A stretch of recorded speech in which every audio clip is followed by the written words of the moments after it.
the supreme leader of North Korea.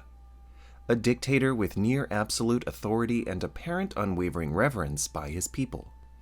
Kim Jong Un has become a notorious political figure around the entire world, whether it be his administration's constant push of legitimacy propaganda or the boasting of North Korea's nuclear capability. The legacy of North Korea, set in stone by his father Kim Jong-il and grandfather Kim Il-sung, has become a huge point of interest for historians and political scientists in today's globalized political climate. While North Korea is formally known as a republic, it exists and acts more like a hereditary dictatorship, with many characteristics commonly associated with absolute monarchies. In what ways is the Kim dynasty similar to previous Korean kingdoms like Goryeo and Joseon? In what ways does it stray from what we know today as a monarchy system? Today, let's answer the question of, is Kim Jong Un the king of North Korea? What exactly is North Korea? As the socialist northern neighbor of the Republic of Korea, or South Korea, it shares the same people, language, and history. Despite this, South Korea is a democratic republic, while the North is a republic that has been ruled by the same family since 1948. The Korean Empire was annexed by Japan in 1910 and became a colony, essentially becoming an extension of the Empire of Japan.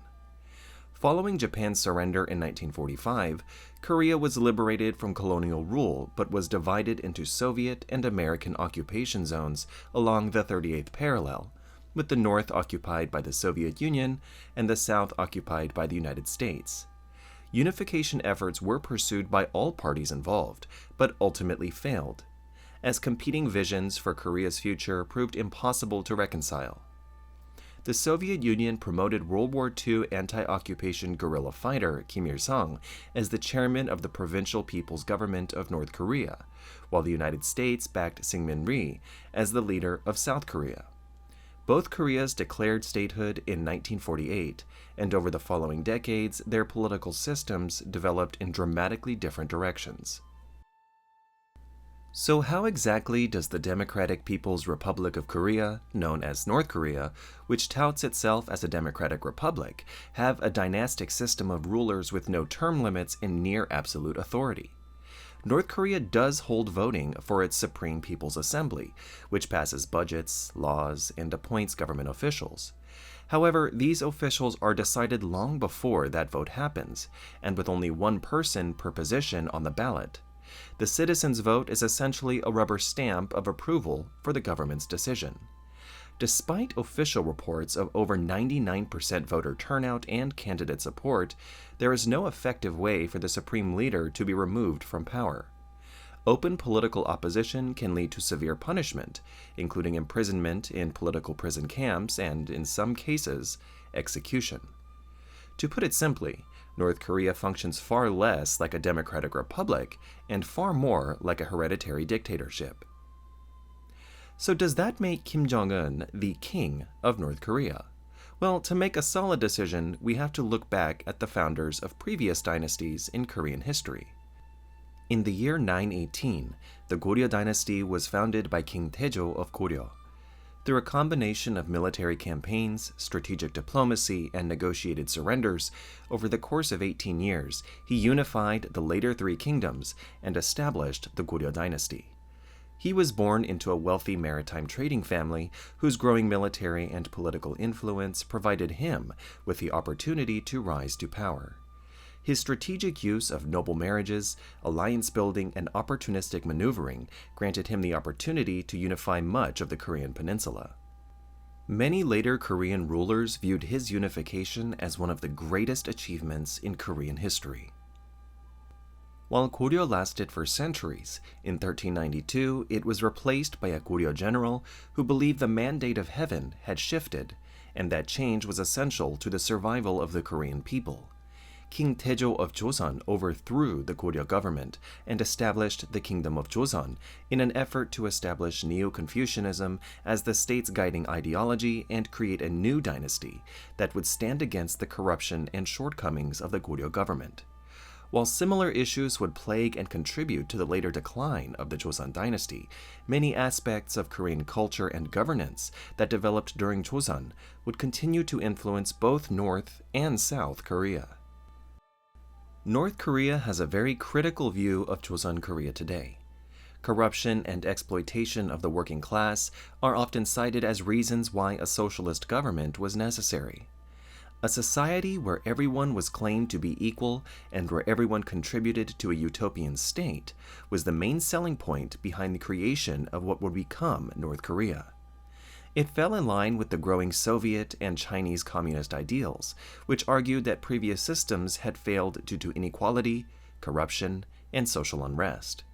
However, North Korean founder Kim Il-sung ultimately developed many of the same authoritarian characteristics seen in the regimes of Joseph Stalin and Mao Zedong, including extensive political repression, personality cults, and centralized control. The concentration of power in a single leader contributed to political repression, limited civil liberties, and the development of one of the world's most tightly controlled states. Comparing Kim Il-sung to fellow socialist leaders is somewhat limited, as all three of these leaders emerged from the same ideological foundations. To determine if Kim Jong Un is a king in conventional terms requires a comparison to previous kings throughout Korean history. In what ways is he similar to them, and in what ways is he different? Kim Jong Un is the third ruler in a hereditary line following his father Kim Jong-il and grandfather Kim Il-sung. In recent years, his daughter Kim Ju-ae has increasingly appeared at major state events, leading many analysts to speculate that she may be preparing for a future leadership role, though no official successor has been publicly announced. Both the Goryeo and Joseon dynasties relied on hereditary succession, essentially creating political dynasties. In an absolute monarchy, the king holds power over his kingdom, military, and government. So where does Kim Jong-un fit into this? In North Korea, Kim Jong-un holds near absolute power over the state. Internet access, phone communications, and political expression are all heavily restricted, monitored, and controlled by the government. Depending on the ruler and era of Goryeo or Joseon, criticism was often tolerated and in some cases formally encouraged through government institutions designed to advise and criticize the king. However, the king still retained significant authority to punish actions viewed as threats to the stability or legitimacy of the state. While there are obvious differences in technology and speed of information, Kim Jong-un possesses a level of authority over punishment and political dissent that in some respects resembles that of Korea's historic monarchs. Another criticism of the North Korean leadership is its apparent contradiction of the egalitarian ideals it promotes. Socialism seeks to reduce class distinctions and create a more equal society, though critics argue that many socialist states have struggled to achieve these goals in practice. Similar to other communist states such as the Soviet Union and China, North Korea developed a privileged political elite whose opportunities and benefits are not afforded to most citizens. In fact, much of the population living outside the capital of Pyongyang experiences significantly worse conditions in regard to resources, housing, basic necessities, and opportunity. Wealth and privilege are heavily concentrated among the political elite, with the supreme leader and those closest to the regime enjoying benefits unavailable to most citizens. From Kim Jong-il's well-documented taste of imported luxury foods, including European cheeses, to reports of lavish parties in Pyongyang while many citizens struggled economically, there is no shortage of accounts describing elite privilege within the North Korean system. Class inequality and elite privilege were among the factors that contributed to the collapse of Tsarist Russia and the rise of the Soviet Union. In many ways, this mirrors public dissatisfaction with the Joseon royal court and the Yangban elite, which contributed to social unrest such as the Dongak Peasant Rebellion, and continues to shape modern perceptions of late Joseon society. Perhaps one of the most public indications that Kim Jong-un parallels historical kings is his cult of personality. His authority is rarely challenged publicly, and state ideology is heavily centered around his leadership and ideas. Goryeo and Joseon kings ruled under the concept of the mandate of heaven, which held that rulers derived legitimacy from heaven's approval. The Kim family similarly relies on myths and narratives that elevate their status above ordinary citizens.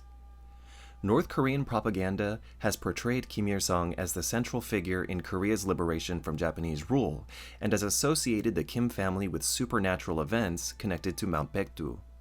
Kim Jong-il was famously reported by state media to have shot 11 holes in one during his first round of golf, while Kim Jong Un is often portrayed as possessing extraordinary military and strategic genius.